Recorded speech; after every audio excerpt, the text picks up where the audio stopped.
আর এই মুহূর্তে বড় খবরের দিকে নজর রাখবো, যেখানে এসএসসি 26,000-এর যে চাকরি বাতিলের মামলা, সেখানেই কলকাতা হাইকোর্টের রায় বজায় রাখলো দেশের শীর্ষ আদালত। দেশের শীর্ষ আদালত সুপ্রিম কোর্ট, কলকাতা হাইকোর্ট যে রায় দিয়েছিল সেই রায় বহাল রাখলো। 26,000 চাকরি বাতিল হলো এসএসসির। আপনাদেরকে জানিয়ে রাখবো যে কলকাতা হাইকোর্ট যে রায় দিয়েছিল সেই রায় হস্তক্ষেপ করলো না সুপ্রিম কোর্ট। এই মুহূর্তে বড় খবর দিচ্ছি আপনাদেরকে, যেদিকে সকলের নজর ছিল কলকাতা হাইকোর্টের রায় কি বহাল রাখবে দেশের শীর্ষ আদালত, যেদিকে নজর ছিল আজ সুপ্রিম কোর্টের দিকে এসএসসির রায় ঘোষণায় ঠিক কি হতে চলেছে, সেক্ষেত্রে কলকাতা হাইকোর্ট যে রায় দিয়েছিল সেই রায় বহাল রাখলো দেশের শীর্ষ আদালত সুপ্রিম কোর্ট। আপনাদেরকে এই মুহূর্তের বড় খবর দিচ্ছি, সুপ্রিম কোর্টে 26,000 চাকরি বাতিল, 26,000 চাকরি বাতিল করা হলো।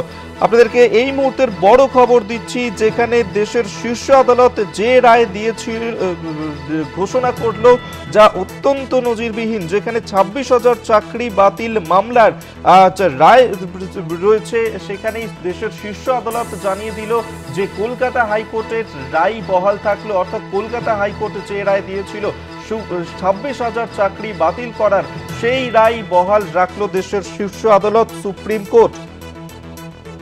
আপনাদেরকে এই মুহূর্তের বড় খবর দিচ্ছি, যেখানে এসএসসির 26,000 যে শিক্ষক অশিক্ষক তাদের ভবিষ্যৎ কি হতে চলেছে, আর সেদিকেই সকলের নজর ছিল। যে দুর্নীতির অভিযোগ উঠেছিল 2024 সালের 22 এপ্রিল এবং কলকাতা হাইকোর্টের ডিভিশন বেঞ্চ রায় বাতিল হয়েছিল 2016-র এসএসসি প্যানেল, সেই রায় বহাল রাখলো দেশের শীর্ষ আদালত সুপ্রিম কোর্ট। এসএসসির মামলার রায় ঘোষণাতে জানিয়ে দিল যে এই এসএসসি মামলাতে যে দুর্নীতির অভিযোগ উঠেছিল সেই ঘটনায় 2016-র যে এসএসসি প্যানেল তা বাতিল করা হয়েছে। অর্থাৎ যে 26,000 চাকরি প্রার্থীরা ছিলেন তাদের প্রত্যেকেরই চাকরি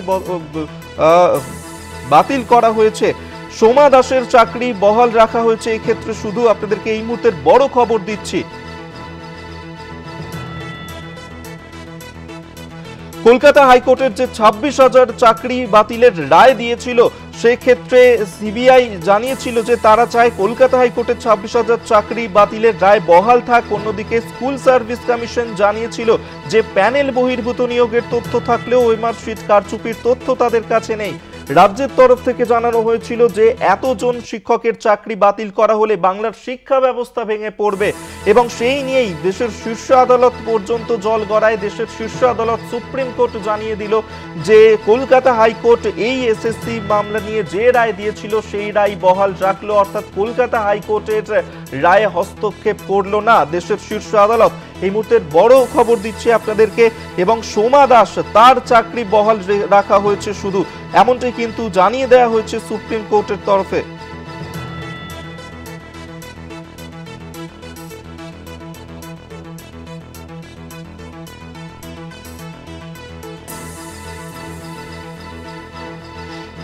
আপনাদেরকে এই মুহূর্তে বড় খবর দিচ্ছি, যেখানে কলকাতা হাইকোর্টের রায় বহাল রাখলো দেশের শীর্ষ আদালত। সুপ্রিম কোর্ট জানিয়ে দিল যে 26,000 যে চাকরি প্রার্থীরা ছিল তাদের চাকরি বাতিল করা হলো। অর্থাৎ কলকাতা হাইকোর্ট যে রায় দিয়েছিল সেই রায় বহাল রাখলো দেশের শীর্ষ আদালত। আমরা দেখেছিলাম এর আগেই যে সিবিআই তরফ থেকে কিন্তু আগেই বলা হয়েছিল যে সেক্ষেত্রে কলকাতা হাইকোর্ট যে রায় দিয়েছিল সেই রায় যেন বহাল রাখা হয়। অন্যদিকে রাজ্যের তরফ থেকে বারবার বলা হয়েছিল যে এই যে রায়, সেক্ষেত্রে রাজ্যের শিক্ষা ব্যবস্থা ভেঙে পড়বে, এবং সেই নিয়েই জল গড়ায় দেশের শীর্ষ আদালত পর্যন্ত। আজ সুপ্রিম কোর্ট জানিয়ে দিল রায় ঘোষণাতে স্পষ্ট করে দেওয়া হয়েছে যে 26,000 জনেরই চাকরি বাতিল করা হয়েছে, শুধুমাত্র সোমা দাসের চাকরি বহাল থাকলো। এক্ষেত্রে 2024 সালের 22 এপ্রিল যে দুর্নীতির অভিযোগ, কলকাতা হাইকোর্টের ডিভিশন বেঞ্চের রায় বাতিল হয়ে গিয়েছিল 2016-র এসএসসির প্যানেল, এবং সেক্ষেত্রে মন্ত্রিসভার বিরুদ্ধেও সিবিআই তদন্তের নির্দেশ দেওয়া হয়েছিল। সেক্ষেত্রে সেই রায়ের বিরুদ্ধে সুপ্রিম কোর্টে মামলা দায়ের করা হয়েছিল রাজ্য সরকার, স্কুল সার্ভিস কমিশন, মধ্যশিক্ষা পর্ষদের তরফে। দফায় দফায় দেশের শীর্ষ আদালতে সেই মামলার শুনানি ছিল। আজকে রায়দান পর্বে দেশের শীর্ষ আদালত স্পষ্টতই জানিয়ে দিল যে কলকাতা হাইকোর্টের যে রায় সেই রায় বহাল থাকলো। অর্থাৎ কলকাতা হাইকোর্ট যে রায় দিয়েছিল যে 26,000 চাকরি বাতিলের রায়, সেই রায় বহাল রাখলো দেশের শীর্ষ আদালত সুপ্রিম কোর্ট। অর্থাৎ এই যে এসএসসির যে নিয়োগ দুর্নীতি মামলা, সেই 26,000 জনেরই চাকরি বাতিল করলো দেশের শীর্ষ আদালত। এই মুহূর্তের সব থেকে বড় খবর দিচ্ছি আপনাদেরকে, শুধুমাত্র সোমা দাসের চাকরি বহাল রাখা হয়েছে।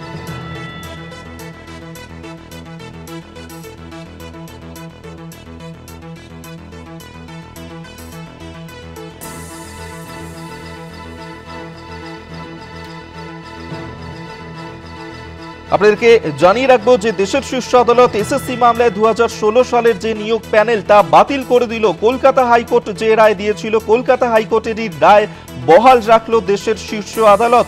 শুধুমাত্র সোমা দাস তার চাকরি বহাল রাখলো দেশের শীর্ষ আদালত।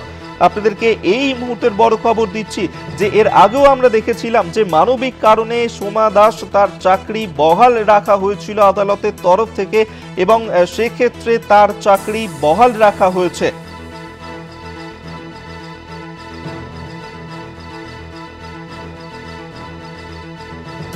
আপনাদেরকে এই মুহূর্তের বড় খবর দিচ্ছি, দেখে স্কুল সার্ভিস কমিশন জানিয়ে দিয়েছে যে প্যানেল বহির্ভূত নিয়োগের তথ্য থাকলেও মার্কশিট কারচুপির তথ্য তাদের কাছে নেই। রাজ্যের তরফ থেকেও একাধিকবার জানানো হয়েছে যে এতজন শিক্ষকের চাকরি বাতিল করা হলে বাংলার শিক্ষা ব্যবস্থা ভেঙে পড়তে পারে, এবং সেক্ষেত্রে সব পক্ষের সওয়াল জবাব শোনার পর আমরা দেখেছিলাম রায়দান স্থগিত ছিল। আর আজকে যে বড় রায় ঘোষণা করলো দেশের শীর্ষ আদালত, সুপ্রিম কোর্টের তরফ থেকে জানিয়ে দেওয়া হয়েছে স্পষ্টতই যে 26,000 জনেরই চাকরি বাতিল করা হলো। অর্থাৎ এর আগেই আমরা দেখেছিলাম কলকাতা হাইকোর্ট কিন্তু রায় দিয়েছিল যে 26,000 জনেরই চাকরি বাতিল করা হবে, কারণ যোগ্য অযোগ্য তাদেরকে সেক্ষেত্রে বাছাই করা যাচ্ছে না, এবং সেক্ষেত্রে যেই চাকরি প্রার্থীদের ভবিষ্যৎ কি হতে পারে সেই নিয়ে একটা প্রশ্ন চিহ্ন দেখা দিয়েছিল। অবশেষে আজকে যে বড় রায় ঘোষণা করলো দেশের শীর্ষ আদালত, যা সত্যিই নজিরবিহীন, যেখানে দেশের শীর্ষ আদালত জানিয়ে দিল যে 2016 সালের সম্পূর্ণ প্যানেলই বাতিল করা হলো। এমনটাই কিন্তু জানিয়ে দেওয়া হয়েছে দেশের শীর্ষ আদালতের তরফ থেকে। 2024 সালের 22 এপ্রিল দুর্নীতির অভিযোগে কলকাতা হাইকোর্টের ডিভিশন বেঞ্চে রায় বাতিল হয়েছিল 2016 এসএসসির প্যানেল। আর আজকের রায় ঘোষণাতে দেশের শীর্ষ আদালত সেই রায় বহাল রেখেছে, যেখানে 26,000 জন তাদের প্রত্যেকেরই চাকরি বাতিল করা হয়েছে। শুধুমাত্র মানবিক খাতিরে সোমা দাস তার চাকরি বহাল রাখা হলো।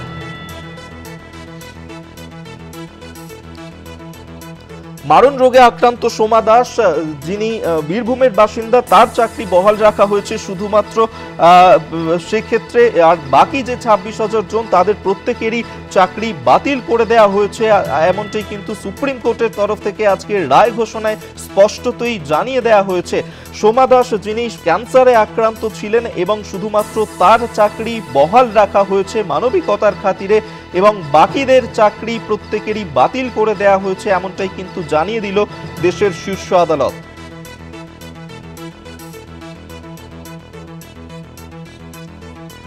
দুর্নীতির অভিযোগে 2024 সালের 22 এপ্রিল কলকাতা হাইকোর্টের ডিভিশন বেঞ্চের রায় বাতিল হয়েছিল 2016 এসএসসি প্যানেল, এবং সেক্ষেত্রে একাধিকবার দেশের শীর্ষ আদালতে দফায় দফায় সেই মামলার শুনানি হয়েছিল, এবং রাজ্যের তরফ থেকেও জানানো হয়েছিল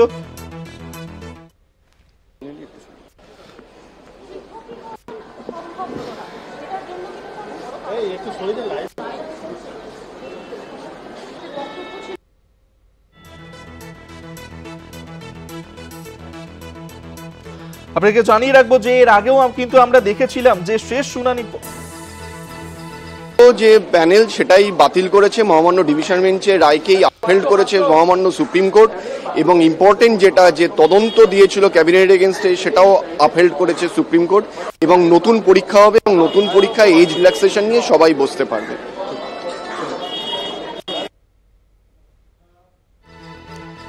আপনারা শুনছেন যে আইনজীবী মহল তারা ঠিক কি জানালেন, এবং সেক্ষেত্রে আপনাদেরকে জানিয়ে রাখবো এই মুহূর্তের বড় খবর, যেখানে জানেন যে এর আগেও কিন্তু সিবিআই তরফ থেকে বারবার স্পষ্টতই জানানো হয়েছিল যে তারা চায় কলকাতা হাইকোর্টের 26,000 চাকরি বাতিলের রায় যে দেওয়া হয়েছিল তাই বহাল থাক। অন্যদিকে স্কুল সার্ভিস কমিশন তারা জানিয়েছিল যে প্যানেল বহির্ভূত নিয়োগের তথ্য থাকলেও ওএমআর শিট কারচুপির তথ্য তাদের কাছে নেই। রাজ্যের তরফ থেকেও একাধিকবার জানানো হয়েছিল যে একসঙ্গে এতজন শিক্ষকের চাকরি বাতিল করা হলে বাংলার শিক্ষা ব্যবস্থা ভেঙে পড়তে পারে। সব পক্ষের সওয়াল জবাব শোনার পর রায়দান স্থগিত ছিল। আজকে দেশের শীর্ষ আদালত রায়ে স্পষ্টতই জানিয়ে দিয়েছে যে এসএসসির 2016 সালের যে প্যানেলটা বাতিল করা হয়েছে, অর্থাৎ 26,000 জনেরই চাকরি বাতিল হয়ে গেছে। শুধুমাত্র ক্যান্সারে আক্রান্ত সোমা দাস, তার চাকরি বহাল রাখলো সুপ্রিম কোর্ট। অর্থাৎ কলকাতা হাইকোর্টের যে রায়, সেই রায় বহাল রাখলো দেশের শীর্ষ আদালত। কলকাতা হাইকোর্টের রায় হস্তক্ষেপ করলো না দেশের শীর্ষ আদালত।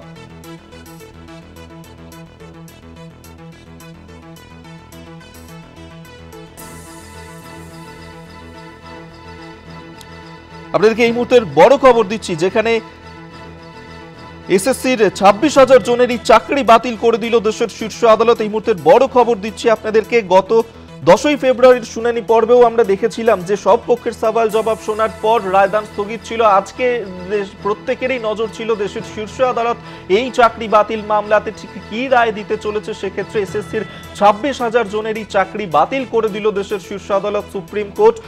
কলকাতা হাইকোর্ট এর আগেই রায় দিয়েছিল। আমরা দেখেছিলাম যেখানে কলকাতা হাইকোর্টের তরফ থেকেই কিন্তু স্পষ্টতই জানিয়ে দেওয়া হয়েছিল যে 2016 যে এসএসসি প্যানেল তা নিয়ম বহির্ভূত, এবং সেই নিয়েই কলকাতা হাইকোর্টের এই যে রায় তা চ্যালেঞ্জ করে দেশের শীর্ষ আদালতে যাওয়া হয়েছিল, এবং সুপ্রিম কোর্ট রায় ঘোষণায় জানিয়ে দিল 26,000 জনেরই চাকরি বাতিল করা হয়েছে। আমরা সরাসরি এই নিয়েই কথা বলবো। সরাসরি নিউজ রুম থেকে আমাদের সঙ্গে রয়েছেন প্রতিনিধি পীযূষ কান্তি নাগ। পীযূষ, অত্যন্ত বড় রায় আজকে দেশের শীর্ষ আদালত জানিয়ে দিল, যেখানে 26,000 জনেরই তাদের প্রত্যেকের চাকরি বাতিল করা হলো।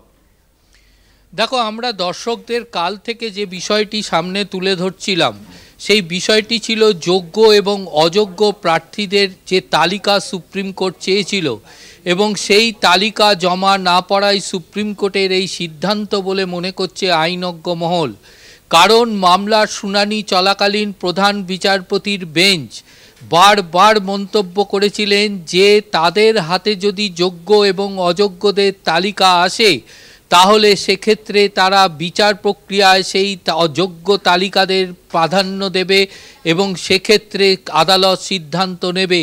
কিন্তু সেই তালিকা যদি সঠিকভাবে আদালতের হাতে না আসে, তাহলে সেক্ষেত্রে আদালত সম্পূর্ণ প্যানেল বাতিল করতেই বাধ্য হবে।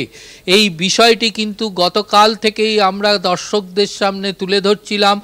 আজকের রায় কিন্তু তাই প্রতিফলিত হলো, এবং কলকাতা হাইকোর্টের বিচারপতি দেবাংশু বসাকের ডিভিশন বেঞ্চের রায় বহাল রাখল সুপ্রিম কোর্ট।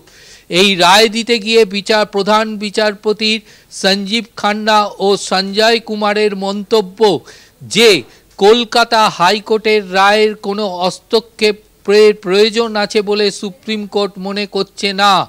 নিয়োগ প্রক্রিয়ায় যে যথেষ্ট গাফিলতি হয়েছিল তা কিন্তু সুপ্রিম কোর্ট তার রায়ের পর্যবেক্ষণে বিশেষভাবে প্রতিফলিত করেছেন। এছাড়াও সুপ্রিম কোর্ট কিন্তু কলকাতা হাইকোর্টের রায় অনুযায়ী যে সমস্ত চাকরি বাতিল হলো তাদেরকে বেতন ফেরতের নির্দেশও কিন্তু বহাল রেখেছে। তবে সুপ্রিম কোর্টের এই রায় কিন্তু একটি বিষয় পরিষ্কারভাবে উল্লেখ করা আছে, যে সমস্ত চাকরিরত শিক্ষক বা অশিক্ষক কর্মীরা অন্যান্য সরকারি বিভাগ থেকে স্থানান্তরিত হয়ে এই বিভাগে যোগদান করেছিলেন, তারা কিন্তু পুনরায় পূর্বের জায়গায় ফিরে যেতে পারবেন। অর্থাৎ সরকারে কর্মরত অন্য বিভাগ থেকে যদি কেউ 2016 নিয়োগ প্রক্রিয়ায় এই বিভাগে জয়েন করে থাকেন, তাহলে তারা পুনরায় সে তার পূর্বের বিভাগে ফেরত যেতে পারবেন, এমনটাই নির্দেশ কলকাতা সুপ্রিম কোর্টের। মোট 25,753 জনের চাকরি বাতিল বলে নির্দেশ দিল কলকাতা সুপ্রিম কোর্ট, এবং কলকাতা হাইকোর্টের রায় বহাল রইল। পাশাপাশি কলকাতা হাইকোর্ট যে ক্যান্সারে আক্রান্ত সোমা দাসের চাকরি বহাল রেখেছিলেন, সেই রায় কিন্তু সুপ্রিম কোর্ট বহাল রাখল। অর্থাৎ কলকাতা হাইকোর্টের যে পর্যবেক্ষণ, সেই পর্যবেক্ষণের সঙ্গে সুপ্রিম কোর্টের পর্যবেক্ষণের কোনো পার্থক্য রইল না। সুপ্রিম কোর্ট তার রায় দিতে গিয়ে পরিষ্কার জানিয়েছেন, এই আবেদনের পরিষ্কারভাবে তারা যেটা উপলব্ধি করেছেন, পর্যবেক্ষণ করেছেন তাতে কিন্তু এটা পরিষ্কার যে নিয়োগ প্রক্রিয়ায় যথেষ্ট গাফিলতি ছিল এবং নিয়োগ প্রক্রিয়ায় নির্দিষ্ট প্রক্রিয়া মেনে হয়নি, তা কিন্তু তাদের পর্যবেক্ষণে বিশেষভাবে উল্লেখ করেছেন।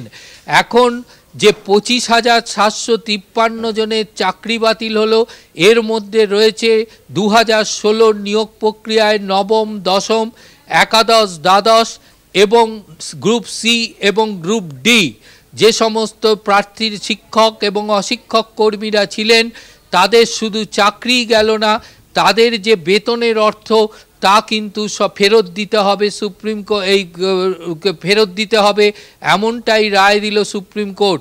পাশাপাশি নতুন করে নিয়োগ প্রক্রিয়া শুরু করতে হবে এবং নতুন নিয়োগ প্রক্রিয়ায় নতুনভাবে স্বচ্ছভাবে এই নিয়োগ প্রক্রিয়া করতে হবে, তা কিন্তু সুপ্রিম কোর্ট তার রায়ে পরিষ্কারভাবে জানিয়ে দিল। সেক্ষেত্রে যে বিষয়টা তোমার কাছে জানতে চাইবো যে এর আগেও আমরা দেখেছিলাম যে একাধিক জটিলতা কিন্তু তৈরি হয়েছিল এই এসএসসি মামলা নিয়ে, যে যোগ্য অযোগ্য তাদেরকে বাছাই করা যাচ্ছে কিনা এবং যে সুপার নিউমেরিক পদ তৈরি করা হচ্ছিল সেই নিয়েও একাধিকবার জটিলতা তৈরি করা হয়েছিল। সেক্ষেত্রে আজকে সুপ্রিম কোর্টের কাছে এই যে রায় ঘোষণা দিতে গিয়ে কোন কোন বিষয়গুলো গুরুত্ব পেল? দেখো, সুপার নিউমেরিক পোস্টের বিষয় কিন্তু সুপ্রিম কোর্ট প্রশ্ন রেখেছে এবং সেই বিষয়টি কিন্তু পর্যবেক্ষণে রেখেছে। পাশাপাশি সুপ্রিম কোর্ট যেটা মনে করেছে যে নিয়োগ প্রক্রিয়ার ক্ষেত্রে যদি গাফিলতি না থাকতো তাহলে বা নিয়োগ প্রক্রিয়া যদি সঠিক পদ্ধতি মেনে হতো তাহলে কিন্তু সুপ্রিম কোর্টের কাছে স্বচ্ছভাবে যে তথ্য এবং নথি পেশ করা হতো, তার কারণ সুপ্রিম কোর্টের কাছে যে নথি পেশ করা হয়েছে সেক্ষেত্রে এসএসসি, মধ্যশিক্ষা বোর্ড এবং রাজ্য সরকার তিনটি বিভাগের পক্ষ থেকে যে তথ্য এবং নথি পেশ করা রয়েছে তার মধ্যে কিন্তু কোনো সামঞ্জস্য ছিল না এবং যথেষ্ট পার্থক্য ছিল সেই নথি এবং সেই যে সমস্ত নথির মধ্যে যে সমস্ত তথ্য পেশ করা হয়েছিল। পাশাপাশি সিবিআই এর তদন্তেও কিন্তু যে যোগ্য এবং অযোগ্যদের তালিকা তা কিন্তু সঠিকভাবে প্রকাশ পায়নি।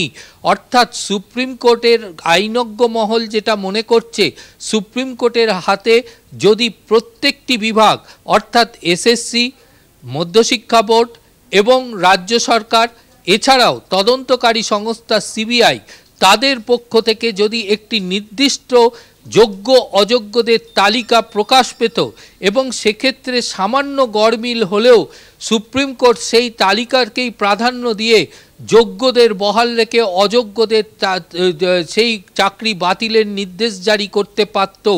এটা কিন্তু মামলার শুনানি চলাকালীন বারংবার প্রধান বিচারপতি আইনজীবীদের উদ্দেশ্যে বলেছেন এবং এই তালিকার জন্য দীর্ঘবার মামলার শুনানি মুলতুবি হয়েছে। আদালত কিন্তু এই তালিকার জন্য যথেষ্ট সময় দিয়েছেন, কিন্তু তারপরেও কোনো পক্ষ থেকে এই তালিকা আদালতে জমা করা যায়নি। ফলে আদালত মনে করেছে যে এই নিয়োগ প্রক্রিয়ার ক্ষেত্রে যোগ্য এবং অযোগ্যদের বাছাই করা সম্ভব নয়, তার কারণ উপযুক্ত তালিকা না পেলে। তাই এই রায়ে সম্পূর্ণভাবে 2016 নিয়োগ প্রক্রিয়াকে বাতিল বলে ঘোষণা করলো। এই নিয়োগ প্রক্রিয়াকে বাতিল করেছে সুপ্রিম কোর্ট। অবশ্যই বড় খবর। আপাতত ধন্যবাদ জানাবো তোমাকে। সরাসরি পীযূষ কান্তি নাগ এতক্ষণ নিউজ রুম থেকে আমাদের সঙ্গে ছিল।